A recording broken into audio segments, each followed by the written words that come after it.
Are South Africans aware of something called homeschooling? Do homeschooled learners perform better than those in formal schools? And why should parents be entrusted with the education of their children when they are trained professionals to do this? What is more affordable, homeschooling or conventional schooling? What time is it? It's question time.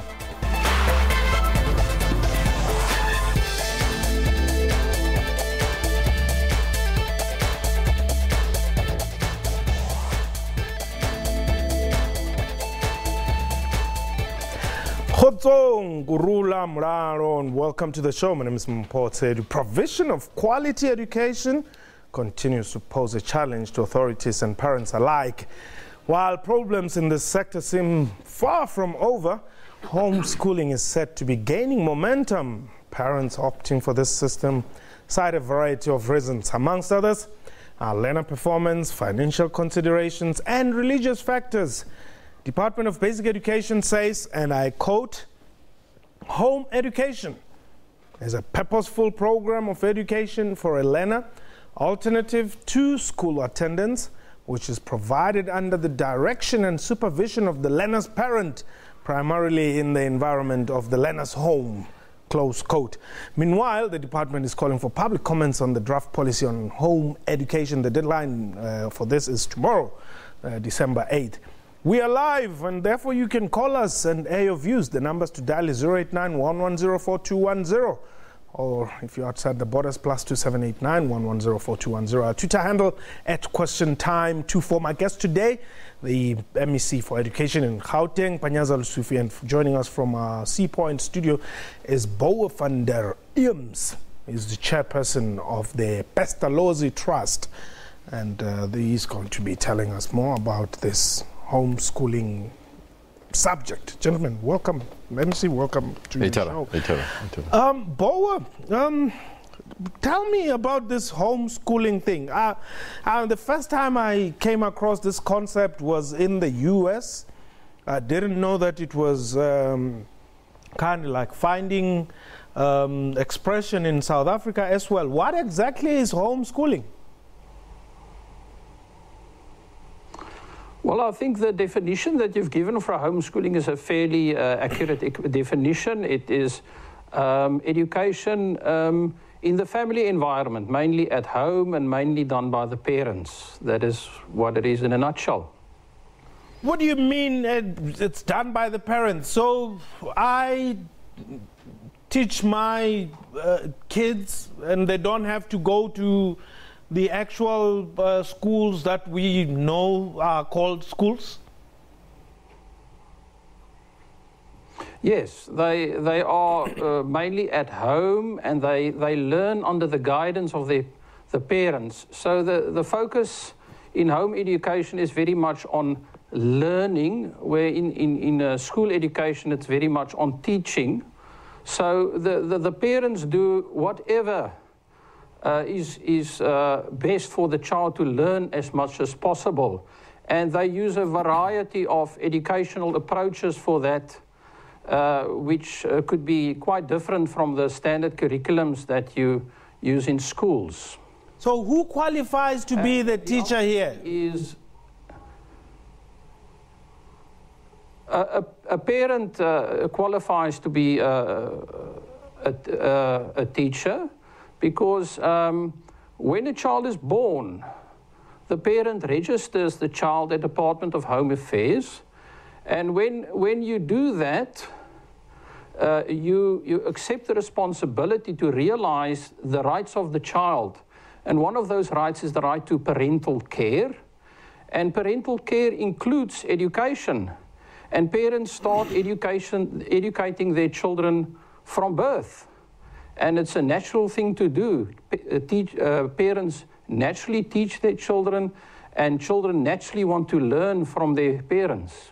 Yeah, but you're talking about things that do not require curriculum there. I mean, what if the parent is illiterate?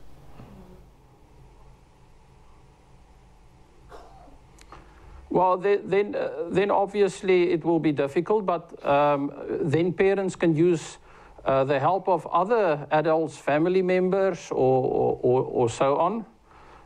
It doesn't stop an illiterate parent from educating a child. But a parent will do whatever it takes to make sure that their child learns. Is it for the rich? No. Home education is for rich and poor.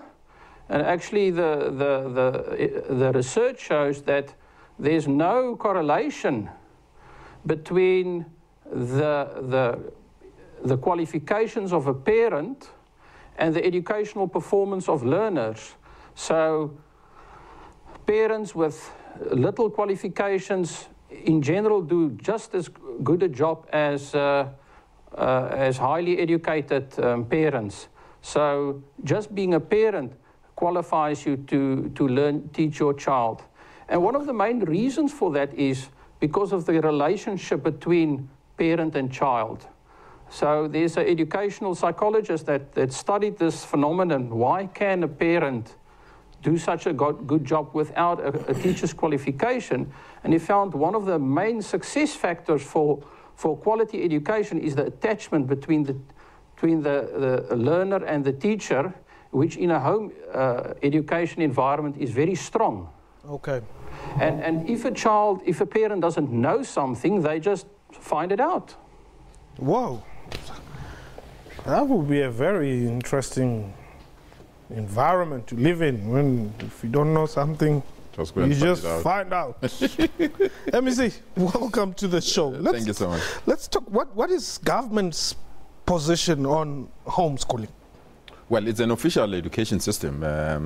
You'll see Section 51 of the South African Schools Act make provision for three forms of education. The first one is a conventional one, the public education system. Then you've got the private independent education system, and then you've got the homeschooling. The purpose of homeschooling is just to strengthen the relationship between the parent and the child and ensure that if a child will be much better in an environment guided by the parent, that particular child can be allowed to do so. But what we've done as the education department now, we've introduced a new format to ensure that the homeschooling system is at the par or above the par of public education, which simply means that you can't allow a parent that is not fit and proper to teach a learner. We must be convinced the parent is fit and proper, but also we must ensure if the parent is taking that child to an institution for extra classes, that institution must be appropriately registered, and the teachers that are teaching at that institution must be also registered with the South African Council of Educators, because you don't want fly-by-night people that will go there and say that I'm teaching this learner. So the system is to, the approach and the new amendment is just to strengthen that homeschooling environment so that it's fit and proper, it's capable, and it can also regulate itself in terms of the assessors, because someone must come and assess whether this child is indeed getting the proper education. I wanted to ask that, just now. So we have assessors. We are calling for introduction of independent assessors at the cost of the parents, because that's the parent that chose to take that option. But we must also be very, very careful, and that's the part that we want to caution. We are not opposed to homeschooling. We really believe it's a very important component if appropriately regulated, guided and supported. But we don't want parents who don't want to play their children to play with children of other races that use this component for ulterior motives. We also don't want parents who really believe that they don't believe in social cohesion or the direction that the country is taking of Rainbow Nation and believe that children must be alone only and not play and learn with other children. I'm quite convinced majority of the parents that have opted to homeschooling, their view is the interest of their children, nothing else. But there are elements within that homeschooling element that may abuse the system for ulterior motives. And that's where we believe we need to strengthen the entire system. But where we are is one form of good education if it's given the necessary guidance and support. Let's go to Cape Town. Let me just check.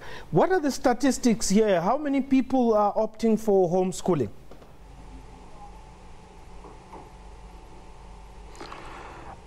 There are no accurate statistics. The best statistics that we've got is the census of 2012 that states that there were about 57 children receiving home education in 2012. And if you assume a growth of about 12% per annum, which is about the growth rate that they experience in the USA, you get to a figure of about 100,000 learners currently. But those are just rough estimates. Are you saying there's 100,000 learners who are being schooled at home? In Gauteng, it's less than 2,000. That's the estimate. Where? Well, the MEC says in Gauteng it's less than 2,000. Where is the other 98,000? The largest percentage of home learners are not registered with the department, so there is a big difference between the actual number of home learners and those that are registered with the department. Wow, that may be a problem there. But Chris, you're in Boksburg. Welcome. Thank you so much, Paul. You're welcome. Yes, please. I just want to talk to the MEC of Education of Gauteng. Yes, he's listening. Yes, please. I've tried to contact your department several times, and I've been given a lot of numbers to phone, but a lot of those numbers are not going through. We do have a problem with a school which is in Germiston area in East Rand. Where in Germiston? I would like, yes, but okay, that school is, can I say the name of the school? Yes, say it. Yes, the name of the school is Balmoral College. What? Balmoral College. Balmoral. Oh, okay. Balmoral. Okay, Balmoral, Yes, all right. please. Yes. I would like the MEC himself to go to that school or send some investigators at that school. That school, most of the people who are employed there, not to say it's bad, but they are foreigners. One. Two, those foreigners are being ill-treated right, left, and center. Three, the school head is chasing away those school teachers, especially if they are black, and they are being represented by a white school teacher who only teaches Afrikaans. There were a lot of those people from the education world who come and view the subject of the students. Okay, Chris. For which, if those... Chris, right. Obviously, this is not about homeschooling, but are these teachers working there legally? Yes, they are working there legally, but Okay. the thing is, they are being chased and being put. Okay, they are being chased away. Then only the white school teachers who are teaching Afrikaans, they are coming there, which means the school is no longer participating or concentrating on other subjects except Afrikaans. Okay. Now, I wanted to say, are there no unions? Are there not members of unions who would be able to assist them there?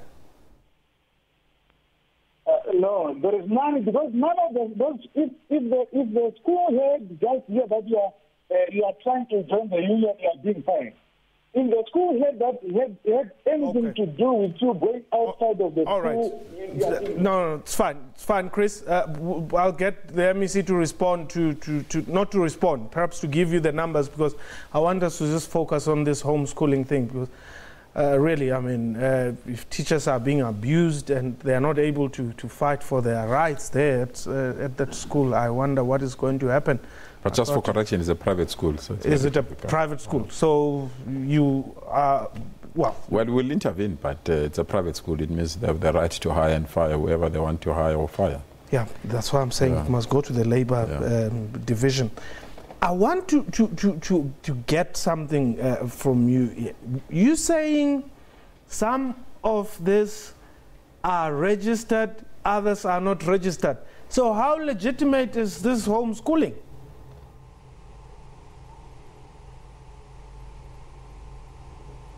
Are you asking me? Yes.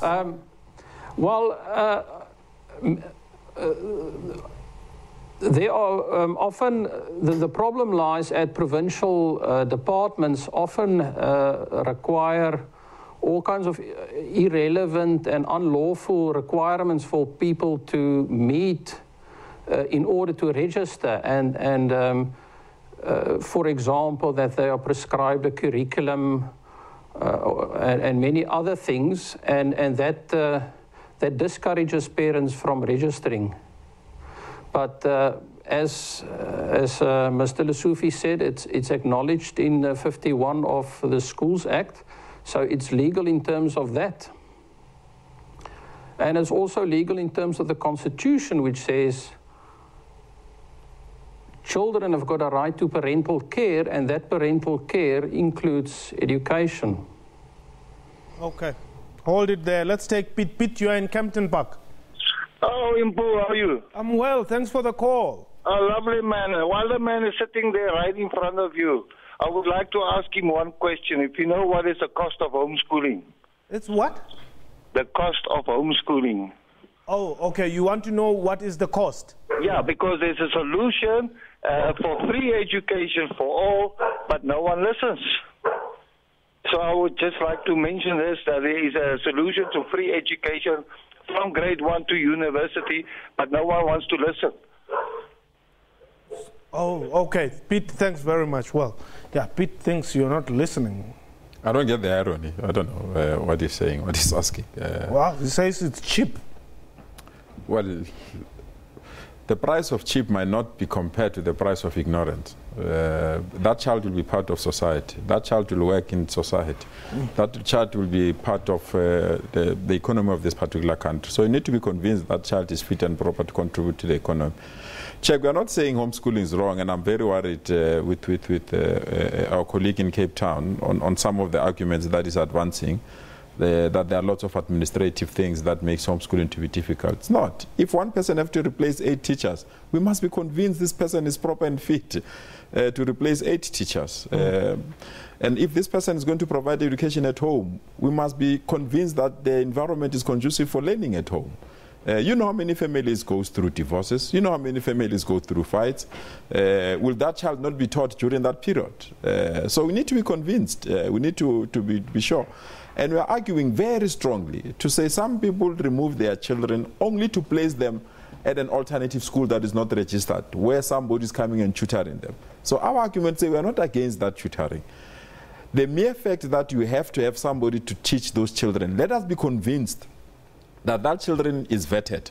For sexual offenses, for example, that teacher is a qualified teacher, has a certificate that convinces us that he or she is fit and proper to teach those children. So if you say it's cheaper, it's free, I really dispute that point, because parents pay lots and lots of resources for material, tutors, and all other related matters. So I'm quite convinced that it's something that Pete maybe just wants to play other tricks to deal with this particular matter. And we said, and I want to emphasize that line, homeschooling is not illegal, it's not unlawful. It's only when it's abused for ulterior motives that we need to come in as the state and defend the child first, but also defend the education system. He was speaking about the curriculum, that we're imposing our curriculum. But this is South Africa. And South Africa has a national curriculum statement. If you want to follow any curriculum that is in the US, UK, I'm not saying you can't follow it. Yep. There is a process for you to apply, and there's a process to register that curriculum. So if people are saying we are removing our children within the education system purely because we don't agree with that curriculum, you know what's the purpose that you don't agree? They don't want people to know what happened in this particular country. It's uncomfortable, and therefore let's choose another curriculum from another country. But we are not stopping those things. I know people can choose the curriculum that they want, but the reality is, let us be sure that everything that parents are doing is in the interest of that particular child that all of us want to protect. Okay. Bill Nandim Sizan says, what gives the Department of Basic Education the right to infringe on our parental rights and our children's rights? No consultation was held regarding the policy, yet it states clearly in Article 4 of the African Charter on the Rights and Welfare of the Child that all parties affected need to be consulted. But consultation is ending tomorrow, so if they're not participating in that consultation, why blame the department? Okay, we've deposited this thing in the public space, consultation is taking place, is closing tomorrow. But beside that, it's going to Parliament. Parliament is going to call for more public participation. People must go and make their inputs there. We are not saying you are right. We say convince us, give us an alternative. Okay. But the status quo can't be right because we can point at the limitation of the status quo. So if people have alternative ideas, people believe, deposit them. Let's debate, let's engage. Let's go to Cape Town. I need to understand what is different. Why would I remove my child from the normal school and say I'm opting for homeschooling? What is it that parents are saying they don't like so much that they would rather have their kids at home? Well, this has been researched quite a lot, and the main reasons are educational standards, because parents are concerned about the standard of education that the children get in the schools. And that's been confirmed again with a recent report that was released that stated that about almost 80% of grade 4 learners couldn't read with comprehension. Yeah. Another important reason is safety reasons. Bullying in schools is a big problem, and parents want to protect their children against those problems. Affordability is another reason. Home education is a affordable means to give your child a quality education. Then the big thing of home education is that you can customize home education to the needs of each individual child. And that is especially important for your gifted child and your child with special needs. And those are the main reasons. Okay. Now, the statement about ulterior motives is I actually asked a researcher in the USA whether he found any basis in the research whether parents have got ulterior motives. And he said he's been doing research for 30 years and he found one person that did it. And he interviewed thousands of people. So I think... Okay, where were these people interviewed? Were they interviewed here in South Africa or in America? No. That is a USA. There's not sufficient research in South Africa on that subject. Okay, let's go to Warabile very quickly. You're in Mafikeng, Warabile. Yes, Mpo. You know what, Yes. You're discussing an issue which is very important today. I've never known about home system education, but at least today I know something. But Mpo, I would like to know, if actually that home education system, from what level, how is it rated? From what level to what level can I teach my child at home? We need more information with regards to that, the home education system. All right, thanks very much, MC. It's from grade 1 to grade 9. Even the child have passed grade 9, you can still apply from the department because after grade 9, the child must go to the mainstream. But if a parent feels that the child is not ready, want to continue, you can still apply and continue with homeschooling. But basically, it's from grade 1 to 9. So, basically, these kids who are homeschooled, they wake up and watch Omnibus of Generations and Mubango whilst others are busy at school. What's the Mubango?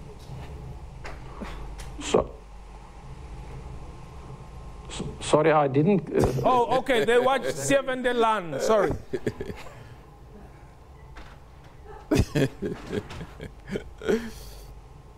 Okay, it's fine. Unfortunately, we've run out of time, but we definitely have to talk about this topic again in the new year. As the schools open, maybe you would want to watch the omnibus with your kids, whilst others are busy waiting for the transport outside to fetch them to school. But yeah, that was question time for today. A big thank you to my guests and to you for watching the show. From me and the entire crew, have yourself a wonderful time.